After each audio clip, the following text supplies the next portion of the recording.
कुछ क्षणों के क्रोध से खुद का विनाश। जी मित्रों, नमस्कार। आज क्रोध पर चर्चा करनी है। कुछ क्षणों के संतुलन खो देने से अपना हम नुकसान कर लेते हैं। जो खुद पर नियंत्रण नहीं रख पाता, उसे इसके मिले हुए परिणाम से जिंदगी भर पछताने के सिवा कुछ नहीं मिलता। जो व्यक्ति अपने पर नियंत्रण नहीं रख सकता, वो दुनिया में क्या जीतेगा। उसको लगता है ये लड़ाई सामने से है, उसके हालात से है, किस्मत से है, सच्चाई से है।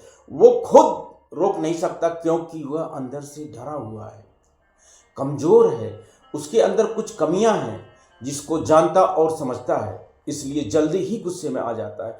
हर बार जब वो गुस्से में आकर गलत कदम उठाता है, तू हारता है खुद से, और जब तू खुद से हार जाता है तो फिर इस दुनिया में तुझे कोई हरा सकता है। तेरी ताकत तेरा शरीर नहीं है, तेरी असली ताकत अपने नियंत्रण, अपने गुस्से पर काबू पर है। अगर इस पर नियंत्रण पा लिया, तुझे कोई रोकने वाला नहीं होगा। गुस्से को इंसान एक रूप में देखता है। क्यों? ये गुस्सा उस समय पर पावर का काम करती है। यह पावर क्षणिक होता है, लेकिन यह आप सोचने समझने की क्षमता को कमजोर कर देती है, जिसके कारण रिश्तों पर बुरा प्रभाव पड़ता है। इसका शरीर पर भी बुरा प्रभाव पड़ता है। व्यक्ति चिड़चिड़े स्वभाव का हो जाता है और तनावग्रस्त रहने धीरे धीरे कमजोर होने लगता है।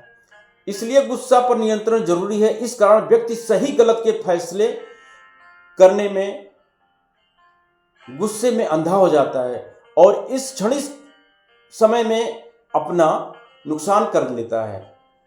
गुस्सा क्षणिक होता है, अगर इस पर काबू न पाया जाए तो इंसान अपना नुकसान कर लेता है। इससे ये व्यक्ति अपने बुद्धि विवेक भी खो देता है। गुस्सा बुद्धि का नाश करती है, जिसके कारण समाज में अपमान भी सहना पड़ता है। इसके कारण परिवार में शांति सुकून भी नहीं रहती। यह क्रोध आपके लिए शत्रु के समान है। इससे बचने का कोई तरीका नहीं है।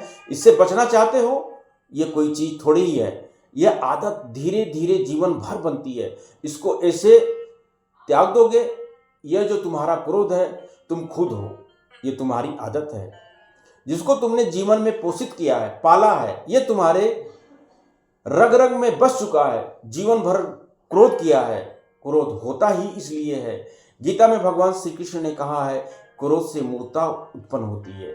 मूर्छा से स्मृति भंग हो जाती है। स्मृति भ्रांत हो जाने से बुद्धि का नाश हो जाता है और बुद्धि नष्ट होने पर प्राणी स्वयं नष्ट हो जाता है। नमस्कार।